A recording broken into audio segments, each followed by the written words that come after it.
Hello there YouTube and welcome to a tag video. So it's been a while since I've done a tag video, and yeah, so obviously we all know the coronavirus, yeah, it's ruined this year, so we might as well just write it off. And yeah, and everyone's isolating and quarantining, so you know, the horror thought upon herself to create this tag. So it was created by the horror, and I was tagged by Sean Patrick Urshan over at the Horror Corner.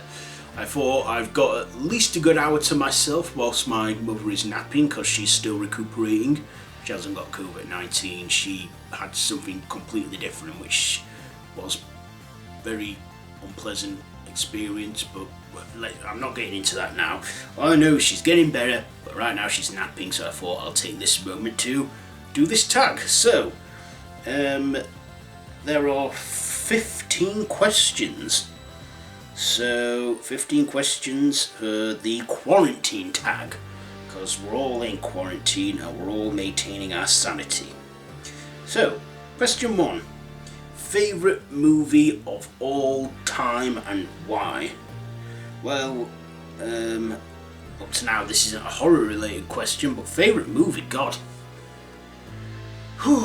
where do I begin? See, I don't like using the F word, favourites, on things because my opinions change so much and there's just so many great movies out there.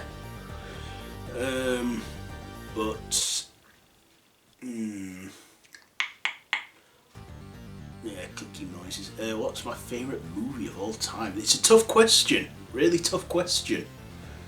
I don't know. I can't answer it. Sorry, that's my answer. I can't answer because there's too many good movies out there and I can't put my finger on it. You know, I really can't. You know, so I can't answer that, sorry. Next one, favourite horror movie of all time and why? Okay, well, I think I do have an answer for this one. So for me, I'm gonna go with... See, I don't want to say one film then feel bad about not choosing the other film, what have you. I think I'm gonna have to go with Scream from 1996. Why? Because it was my first real taste of horror. I must have been about 11, 12 years old, and I saw this film. People saying it's really scary, and I watched it, and to be honest, I did not find this scary at all. If anything, I found it funny and enjoyable. And yeah, I always remember this as the film that I lost my horror virginity to. I mean, yeah, I'd had soft stuff before, like Scooby-Doo and, other, like, cartoons like that, but Scream was the first real horror film I experienced, and even though I was a bit of a safrady cat, I built my courage up, and now I probably wouldn't have been the horror fan I am today, because watching all that stuff from being really young, it's really desensitized me now. So Scream, it will always have a special place as my first real horror movie, so that's my answer for that one. Question 3. Should horror movies that rely on jump scares horror movies that rely on jump scares alone really consider horror? What? Because a movie has no jump scares but instills a sense of stress or anxiety? To be honest, no. Jump scares, I think there's a time and a place for them. There's a movie and then there's not a movie for them.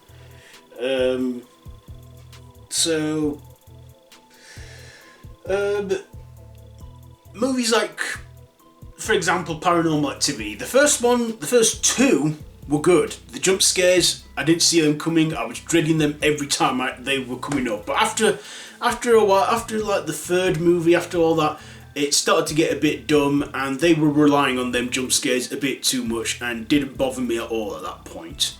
But a movie doesn't have to have jump scares to be good.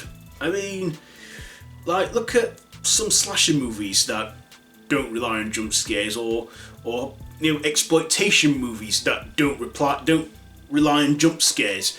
You know, for me, it's all about the shock value. If a horror film traumatizes you, messes with your mind, and you know, gives you a sense of like, oh god, I don't want to see that again, then for me, that's a horror movie done right. For example, a film that did that with me was The Human Centipede.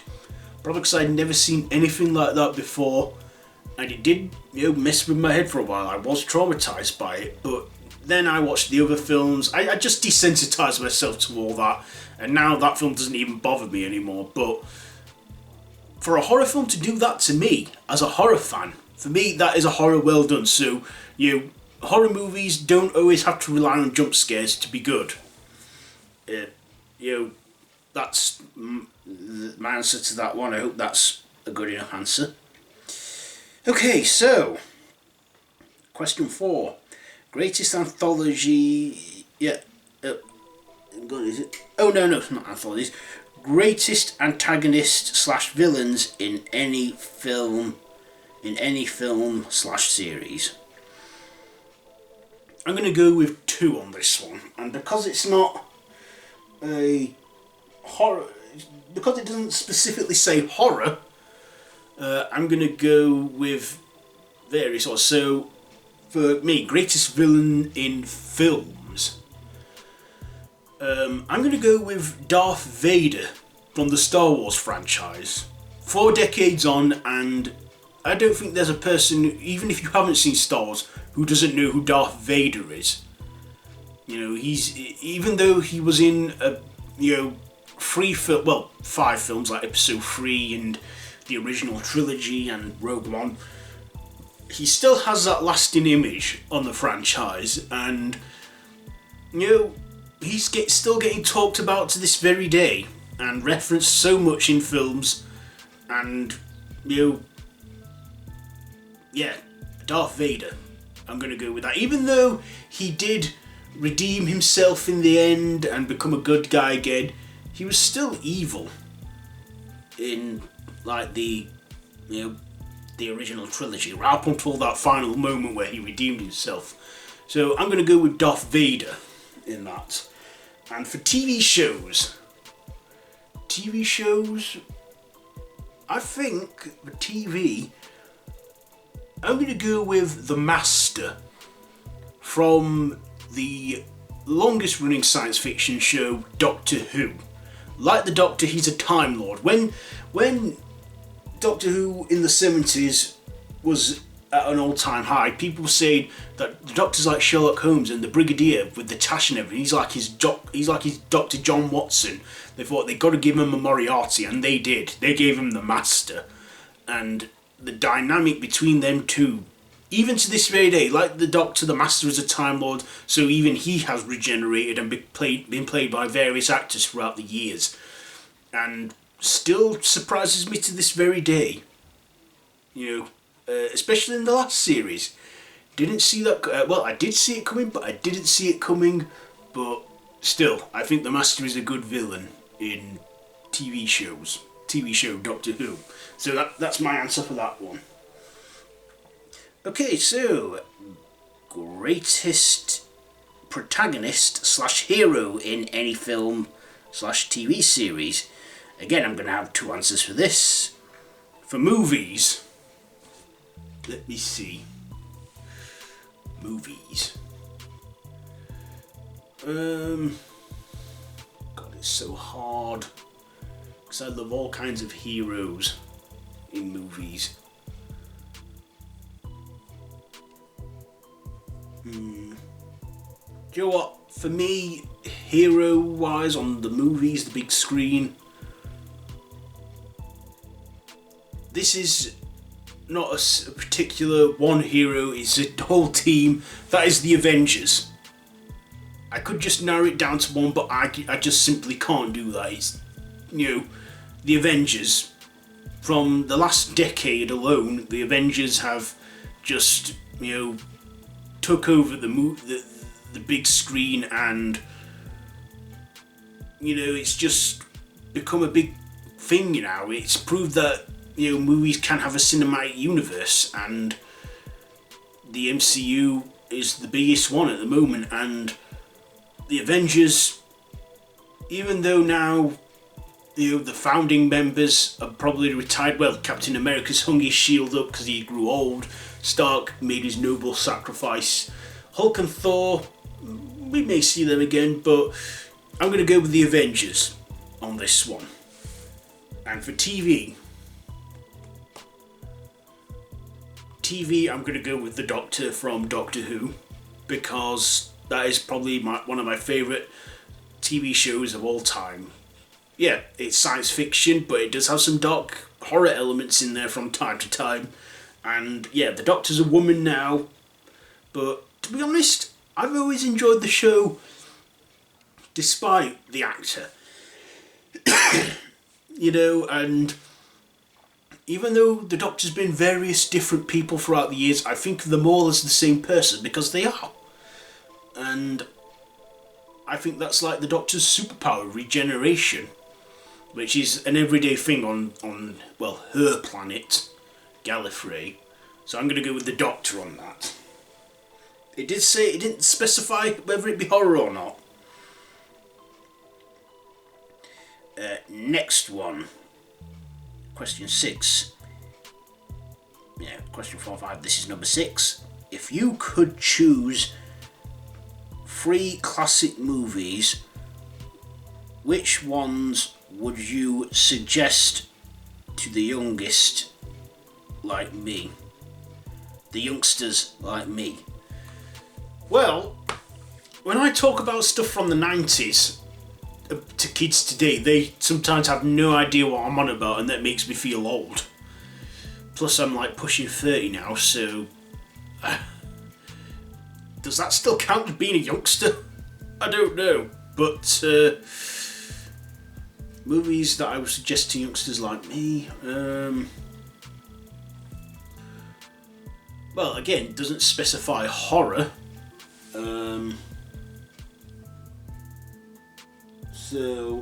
Movies. Well, 3 classic movies it says, so I won't go for modern ones. Well, 3 classic movies I would suggest for the youngsters. This is in no particular order. Psycho from Alfred Hitchcock. I think everyone should see that at least once in their life. Star Wars.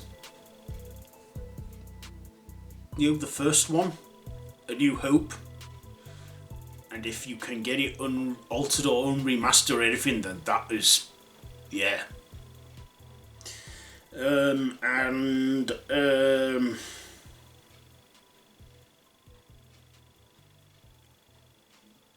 I would also say, Frankenstein. I don't know why that's just the first thing that came to mind, Frankenstein. So those are the 3. Psycho, Star Wars and Frankenstein. Okay, question number 7. How long is too long for a movie's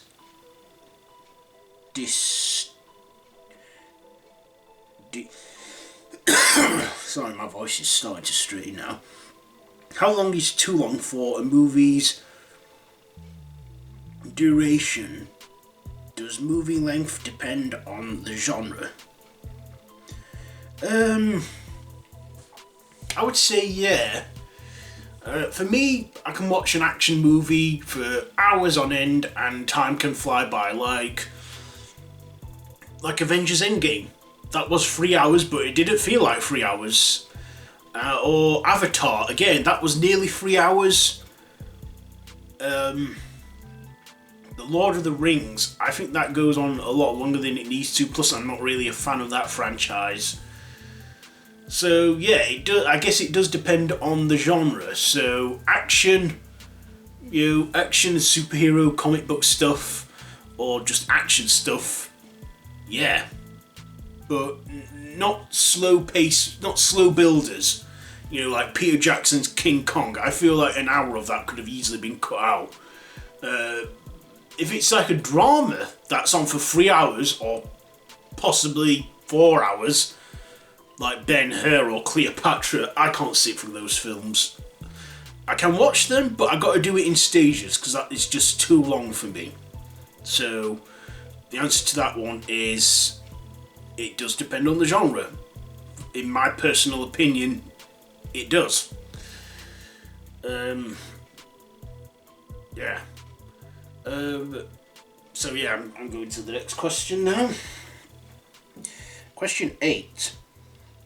Horror aside, what other genre piques your interest and why?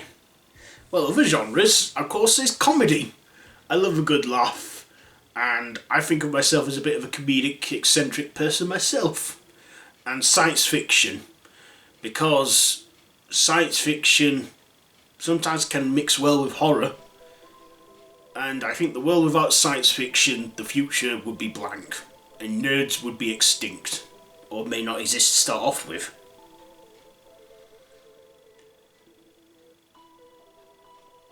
Okay, so question 9. If you had to choose 3 things that a horror movie, that a horror film must have, if you had to choose 3 things that a horror film must have, what would it need in order to be considered a horror movie? Well, blood and violence I find can fit in well with action, like brutal action. For me, for it to be a horror, it needs to have brutality. It needs to have, did it say 3 things? Yeah. So 1, it needs to be scary. It needs to make you jump. Well, let's just say it needs to be unsettling and scary and something that will stay in your mind long after you watch. It has to be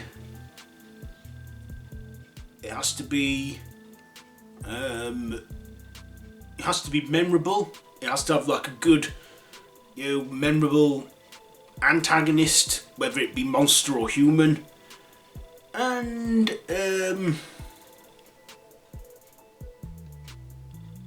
it has to be something memorable and unforgettable and worth recommending to others, I would say. I hope that's answered that one. Okay. Question 10. Why do people have to follow the blood, screams, and not just run away? Because in horror, I find that common sense doesn't exist, or it does. For example, in slasher films, I think people go and investigate because they like the thrill of being the hero, I think. Or there's some instinct in them that makes them want to explore or investigate or venture into it. I don't know how to explain it, but I mean, in real life, if I heard a scream or something, I would run and alert the authorities. Or blood. But in a horror film, I think they just do that because it makes the film more interesting, and if they didn't, I imagine the film would be over in a heartbeat. Like say Friday, like if in Scream, if she ignored the phone calls and just called the cops and locked the doors and barricaded themselves in, they'd have caught the killer. And sometimes, despite it being a dumb thing, it can also be a memorable thing, like just, I think, they do it to make the film work. That's all I can come up with.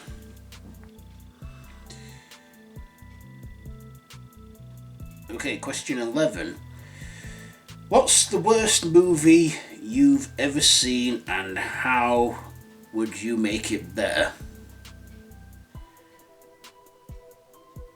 The worst movie that I've ever seen is movie 43. It's an anthology comedy film with various shorts from so many big names, and I'm thinking the first couple shorts were funny, and there was the odd one that I did think were funny, but other than that it was just ridiculous. I thought so much good talent out of these big actors has gone to waste, and it was a waste of an hour and a half, and I got bored watching it, but I don't know, I just had to keep watching, even though it was just all too stupid for my liking. And how would I make it better? Probably by not making it at all. It's my answer. Okay, question 12. If you could make a movie of your dreams, what would it be? As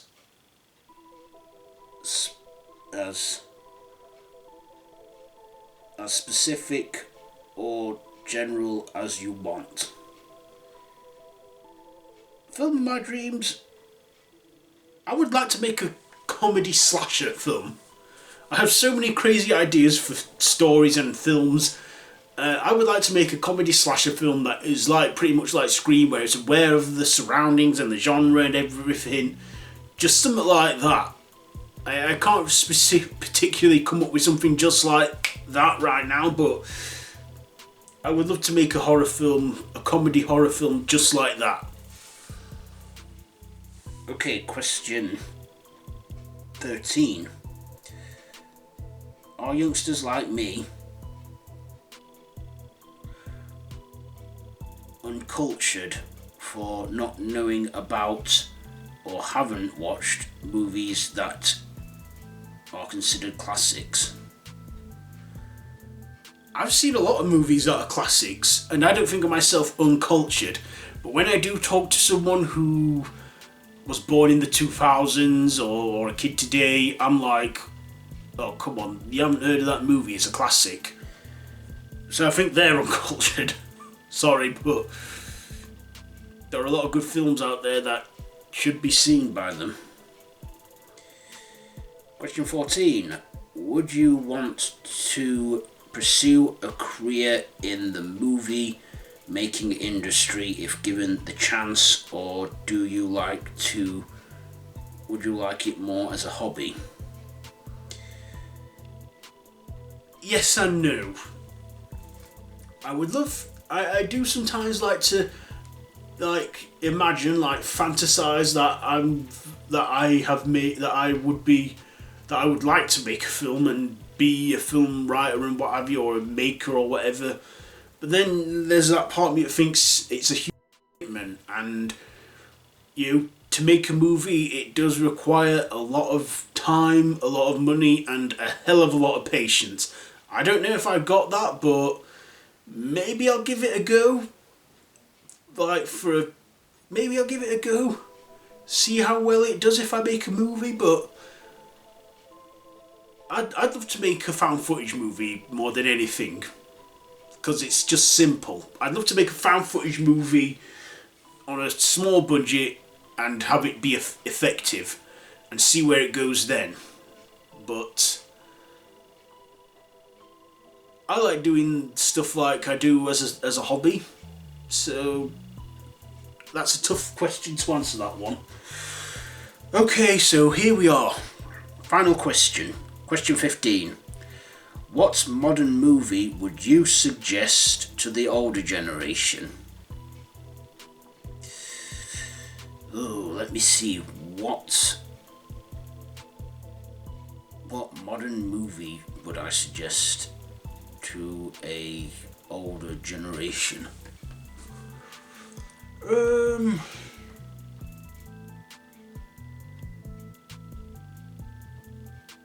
God, that's a tough one. I'm trying to think of a good film to suggest to an older generation.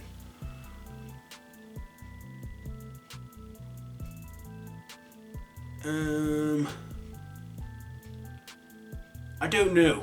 Again, I can't answer that one because I feel like people see a lot of movies these days, and I've seen a lot of old people in cinemas go and see modern movies today when I go into. I mean, I've not been in recently because of obvious reasons, but yeah, it's a tough question, that one, and I don't think I can answer. But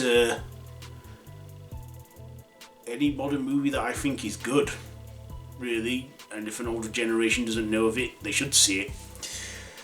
Okay, so this has been a long video, so I've probably bored you all now with my answers. So tag. So usually I tag people, but Sean pretty much tagged a lot of people in his. So do you know what? I'm just tagging whoever's watching. If you're watching this right now and you want to do this tag, and you've seen it through to the end, then by all means go ahead and do it. You're tagged. So there you go. That has been a tag video, the quarantine tag. Have you seen this one? Let me know down in the comments below if you have. If you like this video, be sure to give it a big thumbs up. Share with your friends. Subscribe to my channel if you haven't already, and to hit that notification bell. No pressure, but it would mean a lot if you do. And yeah, all my social media links are down below in the description. So I've been Random Ross. This has been the quarantine tag. So until next time, don't have nightmares.